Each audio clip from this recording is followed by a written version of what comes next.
let's get to work now, talking about how to use Reddit, our acting class.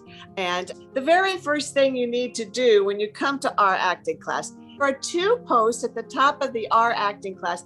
It's what they call pinned, and it's pinned at the top of the subpage.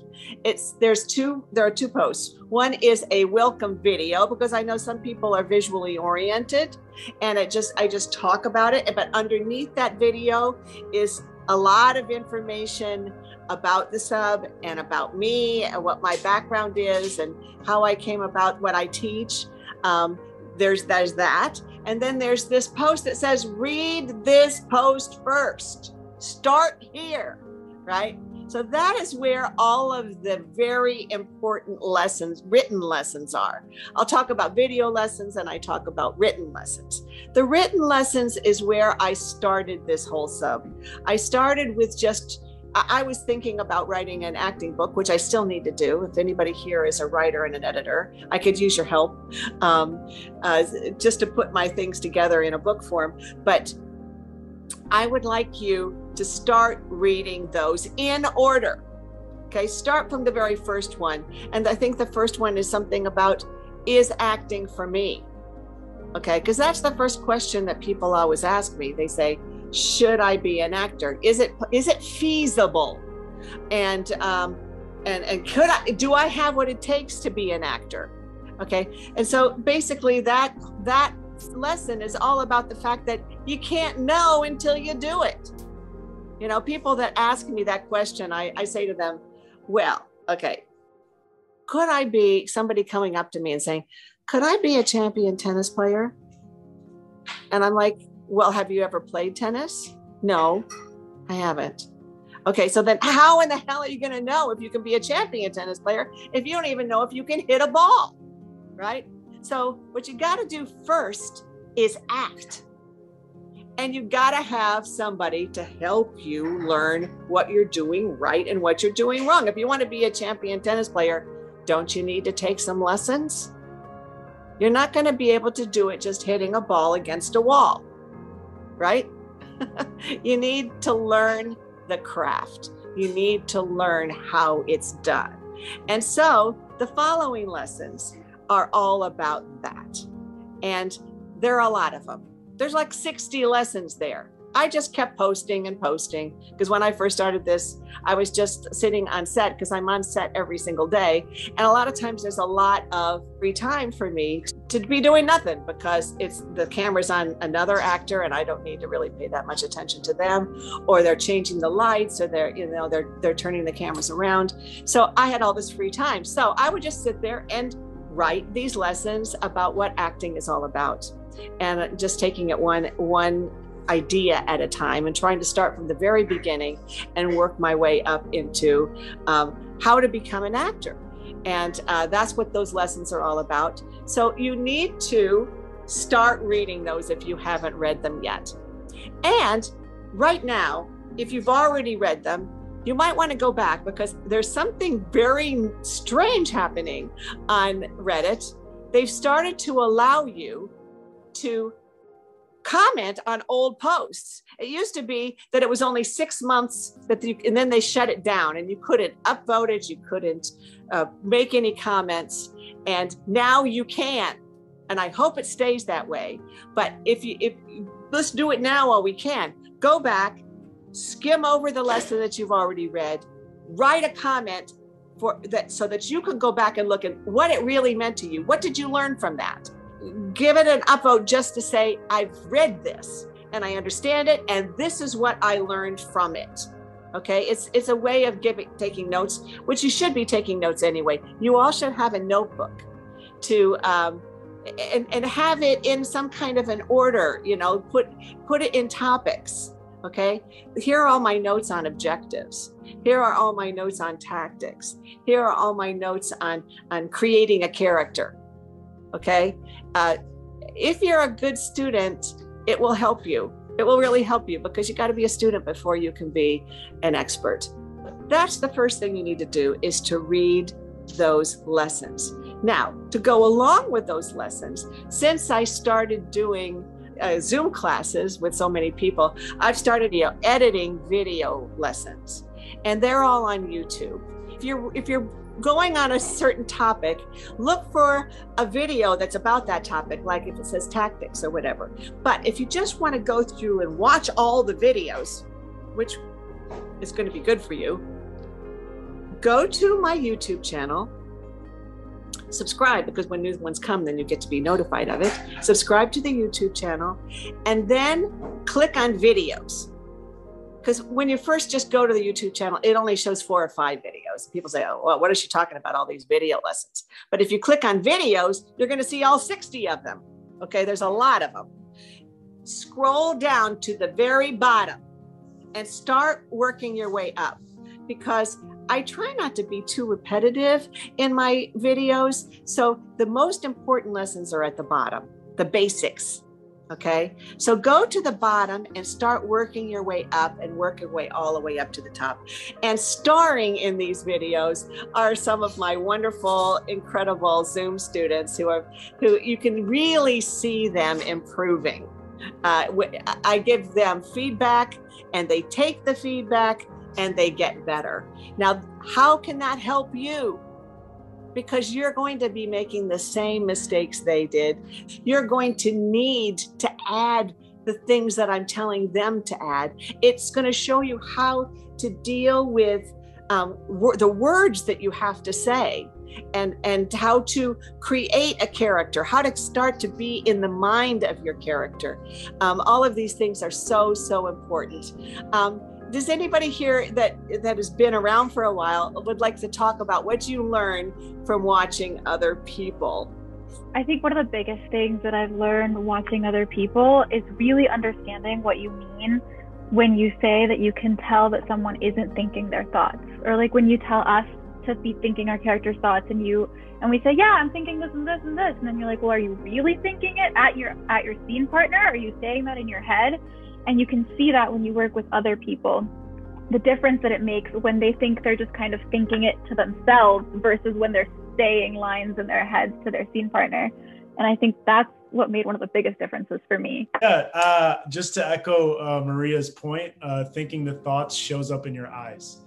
And I didn't recognize that until I was acting with my scene partner. And I realized that the more energy I put into the thoughts that I'm thinking, the more I'm giving my scene partner to then work with. And that makes me a better scene partner for my partner, which is ultimately my goal. I just want to be as good as possible for my partner. So yeah, thinking the thoughts. And just to add like a little, asterisk to what you're mentioning about watching the fundamental videos from your, the bottom section of all those. Mm-hmm. Definitely watch those because Winnie is a fantastic instructor, but you also have to do your own due diligence as far as understanding how to do subtext, understanding how to do tactics, and understanding how to do your own script work. If you're not doing that yourself, Winnie's not going to waste the class time in holding your hand through that process. That's something that you should be able to do yourself. So when you show up to class, show up having done the work that you need to do for yourself, so that by the time you get to class, Winnie is taking this, piece of marble that you've put up, and she's chiseling it down into the statue of David for you, right? Yes, I want to make you all into beautiful Michelangelo creations. That's great. That's great. Thank you, Haas. So the written lessons and the video lessons are 2 really important things that you need to do, and they're free. You don't have to pay anything for them. So many people pay for these big courses, and they aren't going to tell you as much as these lessons do. They're very detail oriented, of giving you exact instructions of what you need to do to become an actor. And so reading them carefully and taking all that information in is so, so important. Now, the next thing you can do, there's so many ways to learn here, is that people, once they do their reading and they watch the videos and they start to learn how to do written work. Okay. Written work is where you analyze the script that you have. And you're going to have to do this with every single script you ever have. I don't care if it's a commercial or it's Shakespeare or it's a TV show. It doesn't matter what it is. You need to be able to take the words that are on the page and bring them to life. And in order to do that, you need to make every single one of your lines that you say a response to the person that you're talking to, because every scene is not about you. If you try to make your scene about you, it becomes very self-indulgent. You're just inside yourself. There's no interaction happening on. You're just trying to be emotional or deep or dark or happy. Whatever you are trying to be, it's not acting. It's just you trying to show people that you have emotions, okay? And guess what? That's not so special because we all have emotions, all right? What is interesting in life and what makes a story is people interacting with one another, people wanting something from the other person, people using their words to try to change that other person, people with opposite opinions coming together in a conversation. Okay, that is what we need to make everything that you act all about. And so what I ask you to do is to write your monologue, because that's what you're first going to be doing, because you don't have scene partners yet, if you're not in a class yet. You're going to write your monologue as a dialogue. And this is very, very important, because even when you're in a scene, you're going to have little monologues where the other person's not saying anything, but they need to be saying something to you, because you need to make every line a response, not a statement. Okay, a statement is like this: that's the way it is. But if somebody says to you, well, I think it's like this, and you go, no, this is the way it is, that's a response. That's the way it is, not that, this. Okay, there's a different energy. You're going out and you're connecting to another person, rather than just saying the sky is blue. You're saying the sky is blue.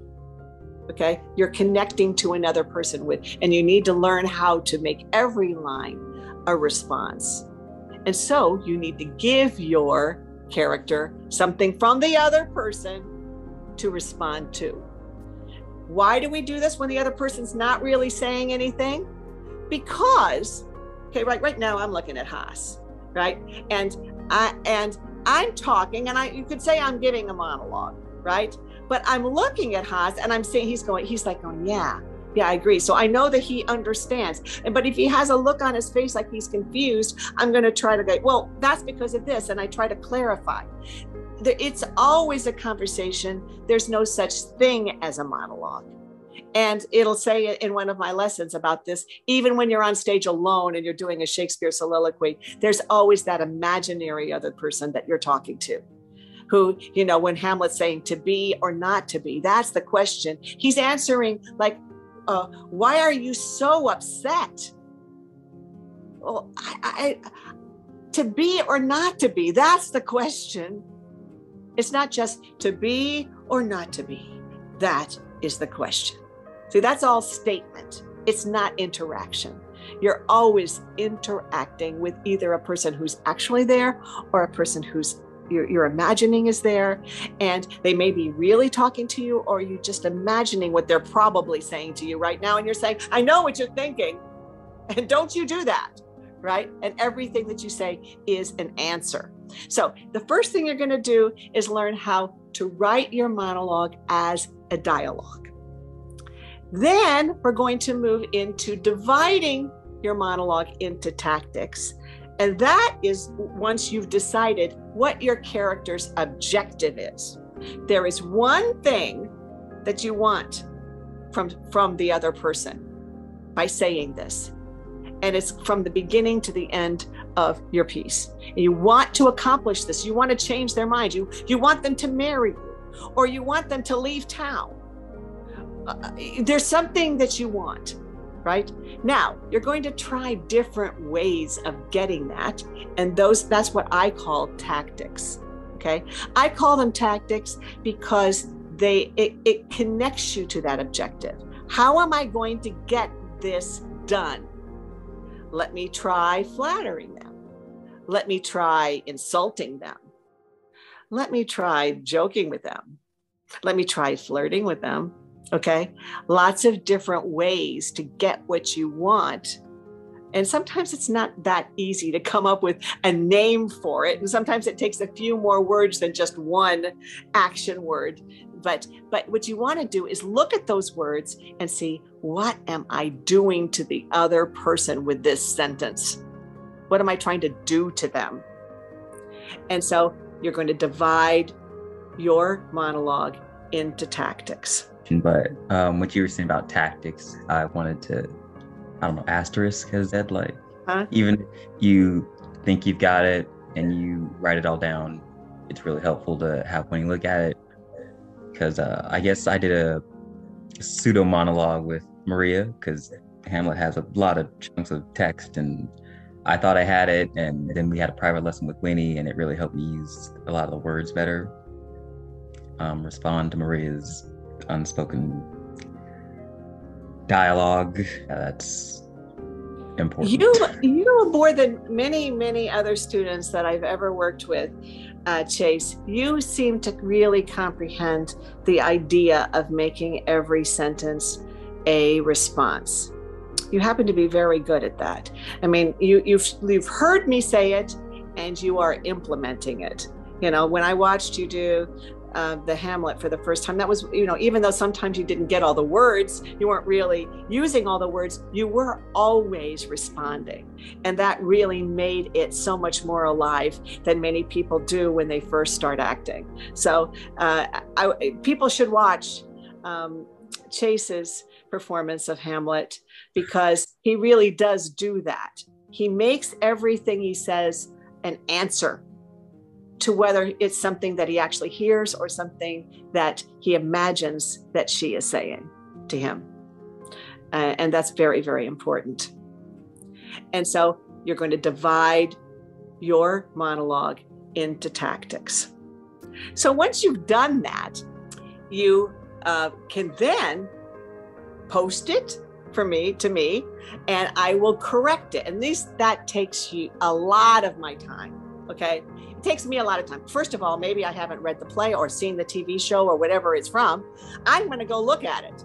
I'm going to know something about the characters before I give you my opinion about it. And then I often rewrite the whole thing. And sometimes it takes me a couple hours to do. And that is why I sometimes get really frustrated when other people don't read what I've corrected for another person. Because why should you put your written work up when you haven't even read what I've corrected on somebody else, right? It takes me so much time. You should learn from what I've corrected on somebody else's. If you look like you've never even heard of written work and you put it up on the page, then it's not really an effort on your part. You're asking me to put all the effort in. You know, we're pushing 9,000 members now, and I want to be able to help you all. So watching other people's monologues, reading their written work, seeing what I do to change them, to help them, to guide them, is going to help you. And you can watch other people and you can read my corrections for free. Okay. But I've had to ask for people to join Patreon, and I'm asking as little as I possibly can. If you're going to join Patreon and just, you know, be able to post your written work and to post your monologues for my feedback, it's $10 a month to do that. Okay. Now, it really takes me a lot more time than that really makes it. It's not really cost effective, okay? But what I'm doing, the reason I did that was to make you committed. If you put $10 in, you're going to be paying that every month no matter what. You're going to do it because you've committed to that, right? So that's the reason why I do that, because it's really not as much money that would pay for my time. And if you add another $5 to that, you can watch any class that I give for free as an auditor.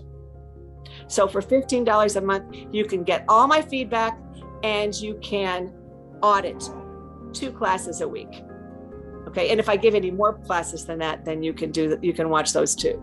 Okay. So I've tried to make it as little as possible. Okay. That I think that's a pretty fair price to give to people. And if you absolutely can't afford that, I don't want it to stop you. What I ask is that you then write an essay and post it and say, this is my commitment to this class. And I plan on being on it every day. I want to do this. I'm going to read the comments. I'm going to do this. If you describe everything that you're going to do and you commit to it, then I can give you a scholarship. Take advantage of what's free if you don't have the money to take lessons. Okay, because there is so much there for you to learn just by watching, by noticing what I say in the comments. I want you all to read every comment that I give to give people advice, because that advice is not just for them, it's for you too. Okay, it's really for you too. And that will actually really help you. Another thing that's free on our acting class is that every Saturday I make a post, what did you learn this week post? And sometimes I just use the letters, right? So if you see that, what did you learn this week? I want you every week to be ready to share something. And if you're reading, even if you're just reading the lessons, if you're watching a video, if you're reading my comments to somebody else, I don't even care if it's a brand new thing and you knew it before. It's what's been on your mind this week. It's what you're trying to apply to your work this week. And I want you to share it. And then I want you to read what everybody else has shared. Because once again, you're going to learn so much from reading what I've said in their words. How they've understood it is really going to help you. And it's going to help you to comprehend it in a new way. And I usually put some comments after there, say, yes, that's exactly right. And don't forget this and this and this and this. So there are lessons in every single one of those what have you learned this week posts. And there's lots of them. And there have been people posting monologues with my feedback for 3 years now. So you can go back and look at any of those monologues and watch and read what I've said to them. You can watch their different attempts, because they'll try it once, I'll give them feedback. Then they'll post again, I'll give them feedback. By the 4th time, it's really changed. So if you read what I wrote to them, watch all their takes, you can learn what you need to do when you get around to posting. Question, so the monologue is, we're not simply supposed to be like reenacting what's already existing. We're supposed to be trying to make it our own, analyze from the character's point of view, and then change it? Well, what do you mean by change it? It's your interpretation of the words on the page and the way you discover the character from through your own filter as an artist. You're not supposed to try to copy other actors, if that's what you mean. Okay? You're not, because otherwise you're just playing Leonardo DiCaprio playing this person. Okay? It's better for you not even to watch Leonardo DiCaprio unless there's no other way for you to understand the story. So let's talk about choosing a monologue. So you're reading the lessons, you're watching the videos, you're watching other people do monologues, you're reading my feedback to them, you're reading all of those what did you learn this week's. You're involved in this class, and if you're doing all that, I want you to join in conversations. I want you to say, I really learned this today, it was fantastic. And then saying to somebody else, I really enjoyed seeing you do this. I noticed that you were doing this and this, and it was great. Just support each other. I don't really want you all to try to teach each other and give each other technique advice, because a lot of times people tell people the wrong things. Okay. And you all have probably studied with other teachers. Some of you have. And a lot of times it's in direct opposition of what I believe to be the best technique to use. So don't try to teach other people, but if there's something in particular that you remember that I said in one of my lessons, you can say, you know what helped me was this, okay? Rather than saying, I think you did this wrong and I think you did that wrong, because that's really just my job in this, because this is a class. And nobody would walk into a classroom and say, walk in front of the teacher and say, this is what I think you should all be doing, right? The teacher is the teacher, and that's what this is. It's a class. Now, you're at this point where you say, I want to try to put some of this, all this knowledge that I'm getting, I want to put it to work now. Let me choose something for myself to do. What kind of monologue? And this is where I always hear from people. They always private message me and say, I just don't know what to choose because I don't know what type I am. Okay. So here's something for you to understand.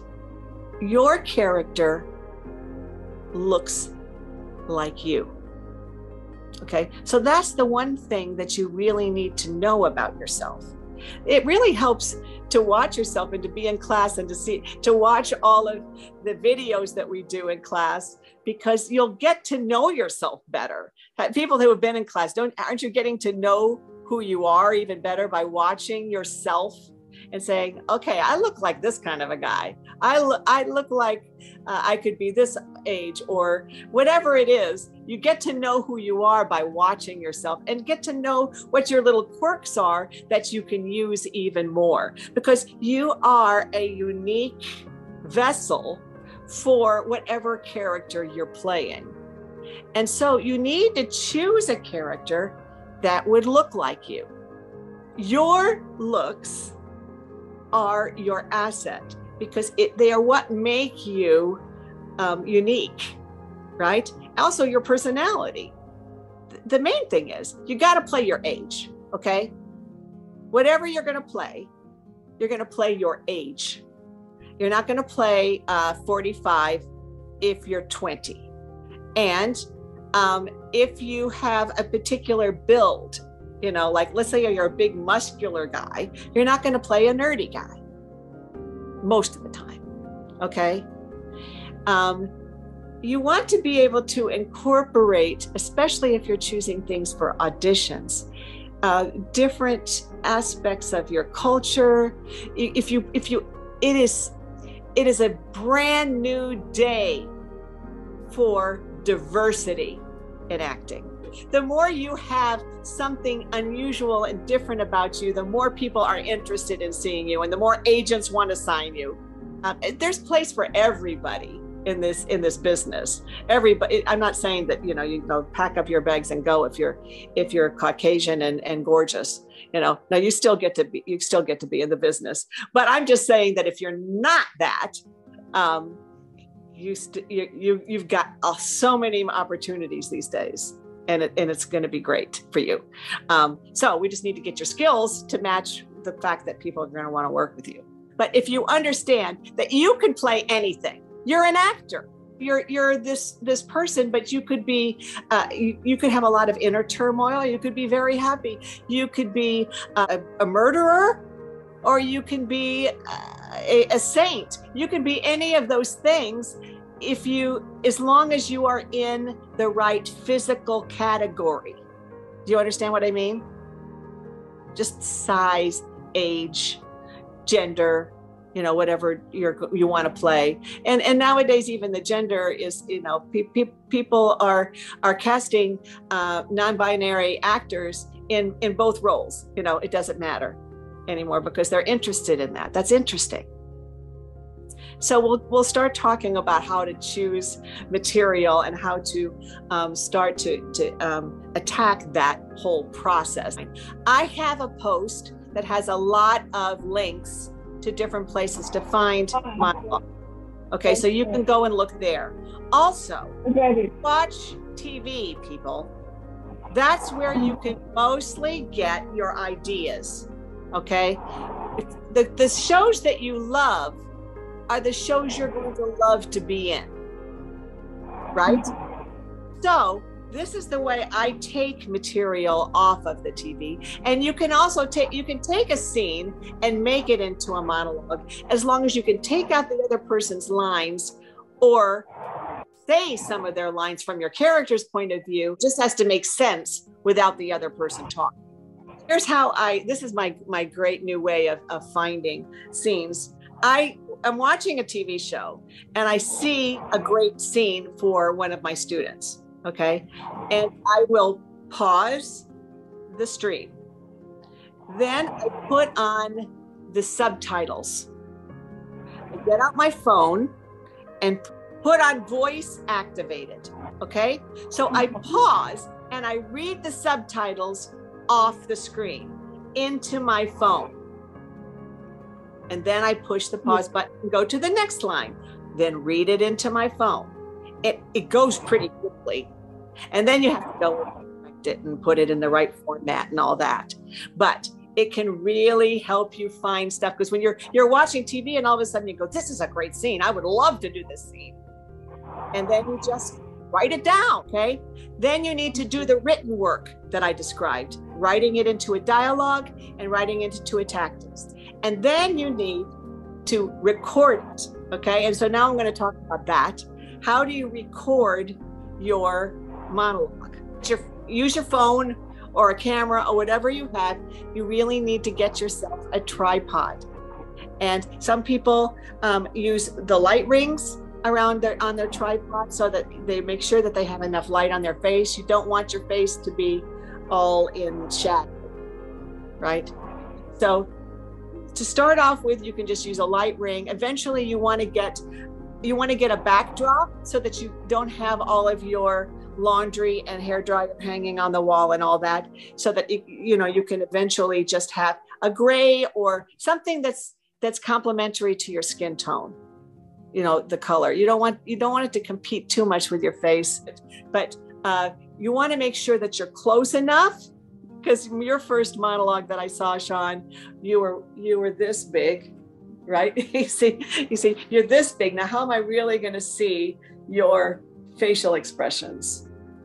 You want to get up there and really talk to the other person so they can look into your eyes and really see everything that you're thinking.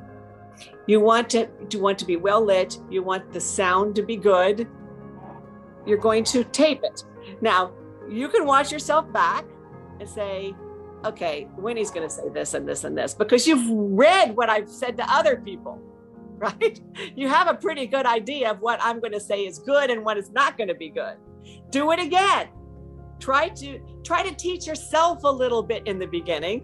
And then when you feel like it's as good as you can do, because never put something out there that you think kind of sucks. All right. So do the best that you can, and that's going to change. The best that you can do is going to change over a period of time. You're going to start off doing the best you can do, and I'm going to have a lot of things to tell you that you need to do better, right? And then you're going to not repost immediately. You're going to try to really incorporate what I've said, and try to take all those notes and make the next one not need those notes anymore. A lot of times people will repost and I have to say the exact same thing I just said.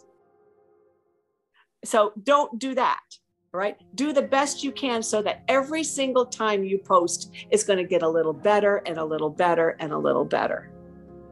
You can start working on creating examples of your work to put out there and start to audition when I say you're ready, okay? When I say I think people are going to be impressed with your work.